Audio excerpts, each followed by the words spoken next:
Welcome to Ask a Puppy Trainer Show, episode 205. That was not planned out either. You know we don't plan that well. This is Bethany and Sparky, and we're here to answer your questions, all things puppies.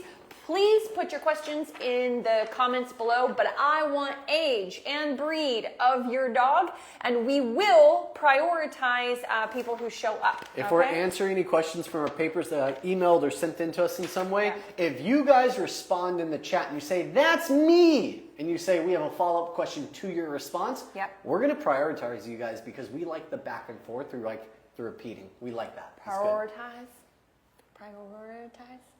Why you pretend like I mumble? Why you pretend like that's not a thing for the past 10 years? I just like to point it out if I get the opportunity. When I say place duration. Okay. Yeah. I know how I am. I know what I am. Self-awareness. You can't embarrass me. Self-awareness. 2025. Okay. I love this question because I'm just gonna get pumped. This is a good question. I've just been in my car for like 2 hours, asleep practically, and I'm trying to get my energy up. Okay. Katie Bumblebee, when wearing the treat pouch, my dog only wants to jump and nip at the pouch. How do I redirect his attention away from the treat pouch? You don't! Man, this is good stuff. Okay, this is probably her favorite question to answer too. I love it. It's such an opportunity. Whenever I see this with clients, I'm like, yes. Oh, hello, Peanut. Peanut is very excited. Oh, hi, Peanut. I need my hands. I'm not Italian, but I need my Italian hands. You don't. You really don't. There you go. Hi, oh my god, he's got like brindle coloring. You're so cute. Did Josh give you our craziest puppy right now? She was calm until she saw you. She just cleaned out my teeth. Ew. Yeah. Okay. You find anything good in there? So this is an excellent opportunity to teach a boundary. You do not redirect. You use it as an opportunity to help the dog learn how to be respectful. I mean, that's our way of looking at it. And they don't think about respect. They just, feed off of energy. And your energy, Katie, is squishy to the dog. So we're going to change that. What you're going to do is, let's just say you're doing sit. I would recommend doing place for this, especially on a cot. It's crazy. Even though we don't use cots a lot in my house, I train all the dogs on cots and then put them on dog beds because that is how beneficial using a cot to train place is. Anyway, what you're going to do is, if this is the bag, all right, this is going to look great when Josh tries to zoom in on this. This is the bag. When the dog, jumps up at it, you're just going to... Now, if your food is here, if you're holding food here or down to your side, you are not going to pull it back. That creates drive. That's literally one of the ways you create drive. So don't do that. So you're just going to leave your hand right here and you're going to go boop. Oh, that's your bad knee. I'm sorry. Well, it's all braced up. It's all braced up. You're fine. I don't think I felt it. He's fine. So you're just going to pop your knee out and relax it again. And what will happen is you might get barked at. That might happen. But in general, what will happen is just the dog will learn to back off and pause. Now, if you're dealing with a puppy under 15, 16 weeks old, you are only looking for a brief pause. It's like they get back, they settle back on place, or they go back into their sit, pause, good food. As they get older, though, you don't give food for that really quickly. Like, if you have to bump into them and have them back off, then you do your stay, you back up, come, sit, place, and you do a few other things before you feed. But in the beginning stages, if the puppy's really young and you're just teaching this new command, as soon as you kind of give them a little bump off and they get it and they back off for a second, good food, but you just better get out of that really quickly, within days, honestly. But this is such an opportunity to teach a boundary. I love it. Do it now. Don't wait till your dog is 8 months old and chomping at you, taking your finger off with food, and you've got no real accountability. The dog's not listening to you, and it just snowballs into no boundaries for a number of reasons. This is a great opportunity to teach that boundary. Oh man, I got a story, but we said we weren't going to do stories anymore because they take up too much time. So we're going to move on. Do I have any questions? Let's see. What is Spark? Hey, I told you I had to wake myself up after that car drive. Yeah, Sparky says, Sparkeen Adventures. Spark. That's her dog Spark here. What's place duration? Just joking. That's because they made fun of me at the lesson part. Sometimes. Your girlfriend said, what'd you say? Place duration. Oh, here duration. we go. Now we're doing, that's why you brought that up, because you're still thinking about it. He thinks about everything for weeks, just so you know. So anything you say during the lesson that he's like, I internalize everything and break it down into 4,000 ways. He's like a woman. TikTok questions. All right, tickety tock. You didn't open TikTok. It's open. You just got to unlock the phone. I don't know. Oh, here we go. There you go. Let's see. No, I got a question. All right. This is since from our it- video, but How to since- Change Your Puppy's Potty Spot. It was from our episode 190 show. My pup is a mix of Maltese and Eskimo. He keeps pooping in the same spot, irrespective of his puppy trainer spray. Please help. I want to change his spot to the bathroom instead. Then stop spraying that spray. It doesn't do anything. Yeah, it doesn't do anything. It doesn't do anything. Yeah. It's probably like water and lemon juice or something. Just to be real honest, we make fun of those sprays. We made fun of it actually before we started this live, if I'm being 100% with you guys too. I mean, we gotta have some fun. They're all gimmicks, they're all gimmies. I mean, there is no magic fix for anything. It's all hard work, guys. It's all time and effort. I want my puppy to potty in the bathroom. I need to put down a potty pad. I'm going to put my doggy in the crate, my puppy in the crate for whatever period of time, 45 minutes, hour and a half, whatever you guys are doing. When they come out of the crate, they're on leash. I pick them up, carry them to the area I want them to potty in. My recommendation, what we do here for our younger puppies who still kind of just pee wherever they walk, is we put a playpen up around the potty pad. So it's just a small little 2x2 square. You put the puppies in the potty, like in the playpen. I still hold their leash. It sounds weird, I know. The reason I hold the leash is it still gets them used to potting on command. There's still something restricting and holding them there. Are you eating my mic? It definitely helps. Yeah. Hey, Ashley on TikTok, how old is your puppy that bites and barks at you? From there, after you put them in the playpen, if they don't go potty within a couple minutes, put them back in the crate. Take them back to the playpen. 5-10 minutes later, you're going to basically rinse and repeat until they eventually start going potty for you. When it's consistent and they're not peeing outside of the playpen, most of it hits the pad. Then you can get rid of the playpen, and then you can just walk them in there, have them potty there. Yep, agreed. Yep, I'm with you. Okay, ideal outfits by AC. What? It was a long handle. I don't know. Okay. I thought that was the question. No, would you be quiet? No, I'm not done. I'll tell you. Okay, I have a question for ideal outfit. Okay, forget it. I'm not saying it again. How can I train my puppy with my 19-month-old dog? I need a little bit more detail. I know you can only say so much in TikTok comments, which I recently learned. Is she the follow-up? Because I'm finally on TikTok, so I know that. But can we have a little bit more information? How is your 19-month-old acting with your puppy? That's what I would like to know. You got 2 more messages. Oh my gosh. Scroll down. You got 2 more messages. Stop it right now. Could you just let me know how the older puppy is feeding off the younger puppy, and then we'll answer your question. Ashley says, hi there, my puppy bites and barks at me. Trying to redirect with a toy, but she goes for my hands. And then I asked how old. 11, whoa. Here we go. 11-week-old dachshund. No. That's my EV tone. That's like my first tone. That's your baby tone? With my 2-year-old. No. Well, I'm sure babies slap phones out of your hand. I've been known to as well. 11-week-old Mini Dachshund, of course. Sorry. I mean, great. Good for you. They're so cute. I've had her for over a month and she's getting more reactive. I'm going to assume by reactive that you mean like going after your hands and stuff like that. Well, even though you got a Mini Dachshund, they are bred to dig tunnels, kill things, and pull them out. So I just want you to keep that in mind when you're trying to shape how you nurture her drive. I would say there's a few things that need to change. If you go, well, wait, never mind.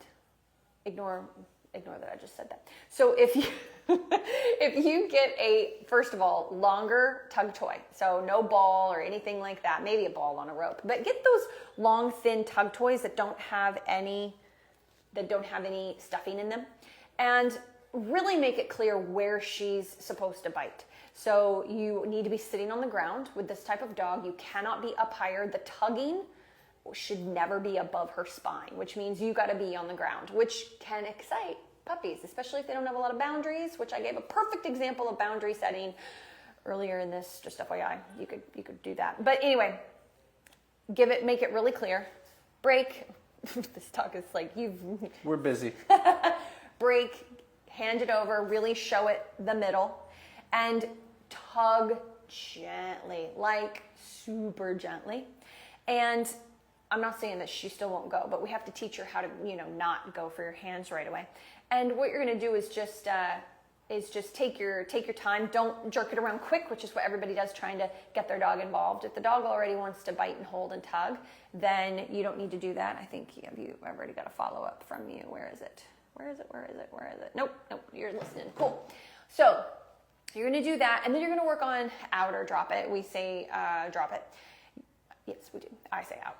we do drop it. Then you're going to suck up all the excess of toy and fold it and tuck your arms in, and you're on the ground, and you're just going to wait the puppy out. You're going to hang out, and you're going to wait the puppy out, and hopefully the puppy will get bored. As soon as they kind of start to let go, sometimes their baby teeth get stuck, you're going to go drop it and kind of get up straight. Now, if they go for your hands, you're just going to bump into the pup, to be honest. 11 weeks old, I would just do a little bump in. I wouldn't do the whole leash pressure thing that we do with some dogs.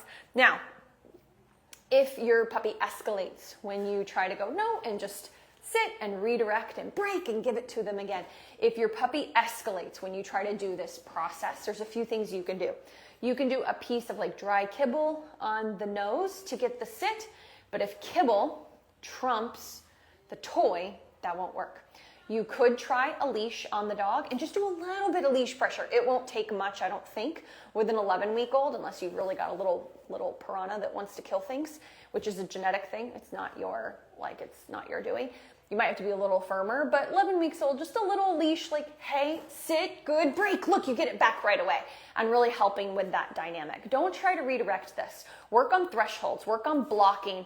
We go over all of this in our online school, thepuppyacademy.com.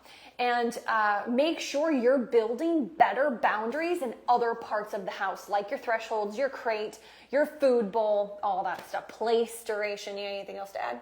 You've just been sitting there enjoying. I'm so exhausted right now. You went for the high energy role, I did. for me to take that, I'd have to go above you, and I just don't have that in me. I had to because I'm just as tired as you though. My car trip. I'm like dead right now. So if I go above you, I'm going to scare the bejesus out of this. You dog will. and Please probably don't. Scare half our clients. Please don't do that. Okay, I'm going to read. It's your show, Bethany. I'm just here to watch. I'm going to read the next one and the ideal outfit.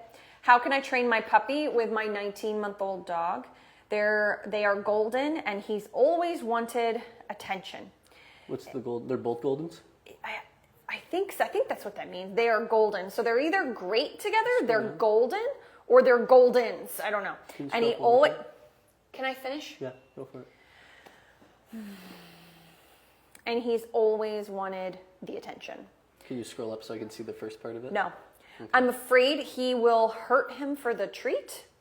Oh, he might. We don't do treats around each other unless they've got really good impulse control. If your 19-month-old can't sit and wait for a treat, they should not have treats around each other. The minute your puppy starts jumping up at his face to get the treat that he perceives as for him, your older dog will go for your puppy. Yeah, you will accidentally create resource guarding where it might not have happened before. So it sounds to me like you need to work on your 19-month-old's impulse control and be firmer with that adolescent, almost adult dog, not just the other one. Did you get a grumble? My finger. Yeah, you got a grumble. Sleeping.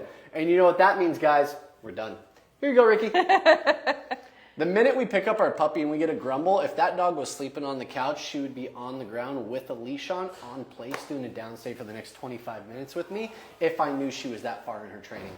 If she's not, she's in the crate. And I didn't say no. Did you guys catch that? It wasn't, no, bad, house. That's a negative association. We can't do that. That's my energy. You happy? Yeah. Thrilled. So now I'm back, guys. I'm here. I wasn't. So we don't punish with negativity for crate. It's just neutral. Here you go, Ricky. She puts her in the crate. Good, house, calm, neutral. Close crate. Done. Just so you know, I wasn't unhappy before. Oh, I know. But I was. I like to be louder than you. You're always louder. You're welcome. It just doesn't, you guys don't always hear that it's louder. I get a phone. You give me my phone or you get a phone. The way his voice is on the mics sometimes doesn't come across as loud as me, but trust me, he's always louder. I have no idea what you're talking about, Bethany. Okay. Like a mouse. My 9-month-old peed on the couch, even though she knows to go outside and typically does. Probably overstimulation. Were you guys doing zoomies? Was she playing around? I wouldn't say that because she was off leash she did it. Probably by 9 months old, you probably don't have your dog dragging leash anymore. Yeah. But I think about energy. I think about if my puppy was playing around and I allow her to surf the couch when she does zoomies. I allow her to jump on the couch and jump back off. I allow her to kind of have some of these human spaces. I also like to think about where do dogs most often go potty, where they're most comfortable. So if there's something happening outside that maybe is a little bit more energetic and she gets spooked by it, that could be a reason she potties on your couch.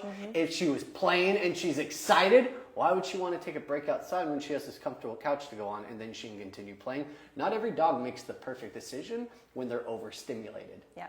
That's just not how it works. And I wanna pick on your lingo a little bit, just as kind of for everybody here. A dog doesn't know to not go on the couch. A dog doesn't know to not go in the bedroom. It's not really how it works. It's just not how their brain works. It's how our brain works. And that's a good way to describe it. Like, I've got no issues with describing it that way.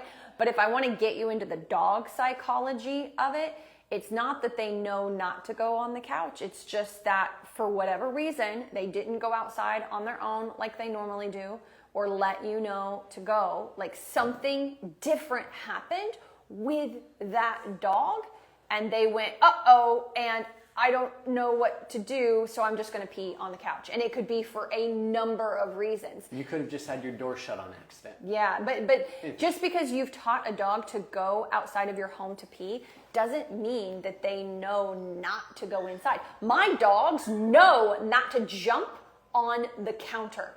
However, if I regularly leave like meat out on the counter and walk away and I haven't corrected them, honestly, for making a mistake, it's probably a bad example because we don't correct dogs that pee in the house, but they don't know not to do it. It's just not the way their brain works. They work on instinct. Is what I'm trying to say. Thank you, brain. They don't rationalize human thought. They work on instinct. And so something changed in the environment. It might be something you never figure out, and that's okay. And you've just got to tighten up your schedule a little bit to make sure it doesn't happen again anytime recently and become a habit. And then you're really in hot water. Once or twice, you have an issue. 4 or 5 times, you got a problem. Once it's like over 7, 8 times, that's a habit. Mm-hmm. All right. Hitsvara over here on Instagram says, how do you prepare a dog for a baby? Thank you in advance, a human baby. Thank you. So many people, especially you crazy people on TikTok, are calling their puppies babies. So bizarre. Okay, so he's like, I'm not gonna say anything about it. What a beautiful day it is outside today. I'm allowed to because I have an actual. Do you mind answering this one? I'm just gonna stay outside You for 5 minutes. stare out the window. No, this is how to prepare for a baby. Okay, so there are so many ways to prepare for a baby. You know, I'd be curious. You know, if I was to work with you one-on-one, I'd really want to know what are some of the issues that you have with your dog. Everybody has something, you know, with their dog. For me, just for the bullet points, it's like you need to be playing, babies crying and laughing. You'd be surprised how hard the screaming laughter is for dogs, even sometimes more than the crying. Excuse me. The crying, sometimes they'll just like exit themselves from the room or get nervous about it and try to lay like under the crib, which in my opinion, you don't want to allow either. But the sudden burst of screaming laughter can be really problematic. That's the only reason I mention it. So play multiple things and start at a super low level. I mean, where you just see the ears twitch and you just play it for 5-10 minutes a day. I like to play it while the dog's in crate for a little while, as well as the dog being out of crate. So both. So if they're out of crate, I can see if they get up, move around, they're uncomfortable, they might start pacing, panting. And then if they're in crate, they can just get used to the sound while they're in crate.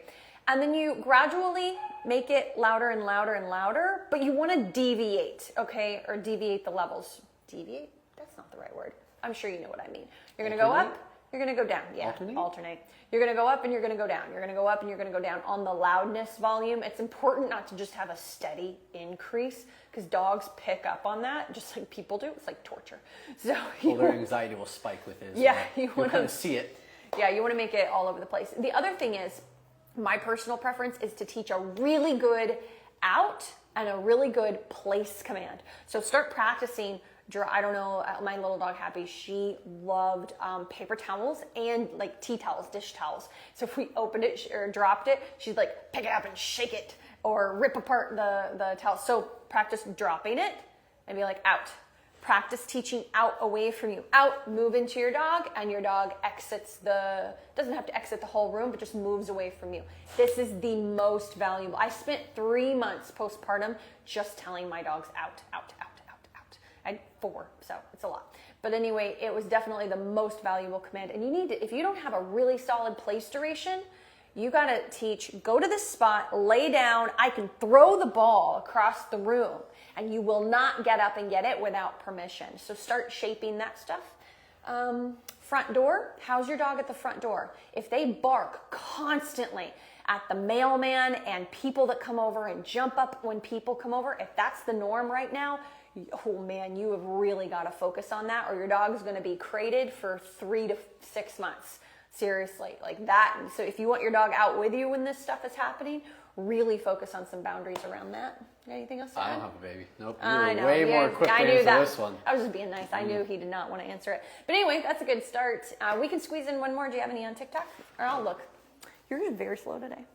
We've got crazy person in our... Slow, you're just really fast. We've got a crazy person in our team. Do we? Yes. Ricky just kicked someone out of it. I hope so. What happened? What are they saying? Oh, I'm not saying it out loud. It's just a crazy person. All right. Wanting attention. It's a bot. How can we get a 4-month-old puppy to be okay and crate longer than 2 hours when we need to leave the house? Oof, that's tough if you're still struggling with that. Interesting. I would ask if we have time to follow up, is what's happening when you do leave? Just barking and whining or scratching or heavy panting drool? What's the specifics? But Sorry, I was just seeing what that guy wrote a million times. What's the question? No, go ahead, answer. I don't remember the question. Oh, here's another question. 4-month-old, they can't get their 4-month-old to spend more than 2 hours in crate without whining. Yeah, just let him whine. Who cares? Oh my gosh, look. Yeah, who cares? You're so weird today. Yeah, no. Like, let's actually answer this question. 2 hours. Your dog's in the crate 2 hours is not normal now. for 2 hours, and then he starts whining a little bit. Does he whine for 5 minutes, 10 minutes? Is it a few minutes and then he stops? Like, what's the detail on it? That's the detail. Okay, so he just whines and barks. So barking is different. That's totally different, though. Okay, I got it. I don't know where you are today, but I got it. So what I would do is really focus more on, I know this is such an annoying answer, but focus more on what's happening outside of crate. So no affection 20 minutes before the dog comes in and 20 minutes after the dog comes out. It's like a business transaction. 4-month-old can absolutely learn place and even a little bit of place duration where they can stay on place and have you walk away and walk around. Maybe not with kids running around, but you can get, something decent. Maybe even go out of the room, back in the room. That kind of impulse control helps with crate impulse control. That's why I'm mentioning it. Let's maybe make sure, is that a follow-up? What about bringing him new toys? Is that there were other ones before. Sorry, I don't have the phone anymore. You're not getting it back either. But once she wakes, she barks, just whines and barks, 30 plus minutes. Yeah, that is kind of a lot. I would say, I don't mind 10 to 15, maybe even 20, but then if it keeps going, it gets excessive. So 4-month-old, if it's a small breed dog, it might really need to potty, and that's the thing. If you were to take that puppy out to potty and then put them back in crate, can they be quiet, or will they just bark for another 30 minutes? So just try that. So that might be part of it. And then I want you to really work on, to get over this hump for like 3 days, work on stacking everything you're doing. So instead of playing for 10 minutes and then training for 15 later in the day and then free time here and there, really dig into this and do 15 minutes training, 10 minutes play, 10 minutes what we call a dog crate meditation, doggy meditation, where it's the same thing over and over again, just very meditative. Crate down if your dog downs. Closed door, open door sometimes. So you're testing if they just come out. You know, when the door opens, you want them to stay in. You use the door as spatial pressure. Pause. They're on leash for this. Let's go, turn, pause, crate, down, we call it house. So you're doing this obedience routine, this drill slowly. You can even use a little food, but it's very calm. Good. Let's go. Pause. House. Like, it's very slow after you've done the stacking of the exercise and the other mental stimulation, and then you just unclip leash, shut door, walk away, and see if making those tweaks with your dog helps kind of get you over the hump. At 4 months old, yeah, that's probably what I would focus on, is find out about the potty thing. I'm curious how the dog comes out of the crate. Is that, no, you're not getting this back. You messed up. Well, we're you done. took it away, you never get it back now. Yeah, we're done. Finish up. I'm curious how your dog is coming out of the crate though. Are they coming out with a lot of energy? Are they bolting out? Are they running quickly out to go to their potty area? What does that look like? If I open my crate door, is my dog's nose already to the edge of the door ready to go? Because if that's the case, I need to kind of bump them back a little bit and get them to back off and settle. And it can be really hard if you have what we call severe separation anxiety. When we get stuff like that where the dogs are just absolutely bolting out, you kind of need a leash on them. And when you open the crate just a sliver and they're trying to blast out of it, you let them out and put them back in, close it. Let them out, put them back in, close it. You got to do it almost like 25 times to like really burn out that big, explosive, neurotic, anxious energy. And then when you can bring that down a few levels, then you could probably do a little tap of the crate door before you even open it, just to get the dog to kind of back off a step, then get your sit. It's like the puppy meditation that she was mentioning, but it's before the dog comes out of the crate, not just when you're putting the dog in the crate. Did you mention 30 minutes no affection before and after? Yeah. You'll know because the puppy, even a puppy, will walk out of the crate instead of like hop or run. So that's one thing that you're looking for. And then the other thing that he mentioned that's so important, I want to make sure you didn't miss it, is have a leash on the dog. So when the dog is coming out of the crate to go potty, you can already regulate their energy because you have a leash on them. So that would be our advice. No leverage. Yep, that would be our advice to start with. All right, guys, thank you so much. We'll see you same time, same place next week. Oh, thanks for joining. Thanks for joining.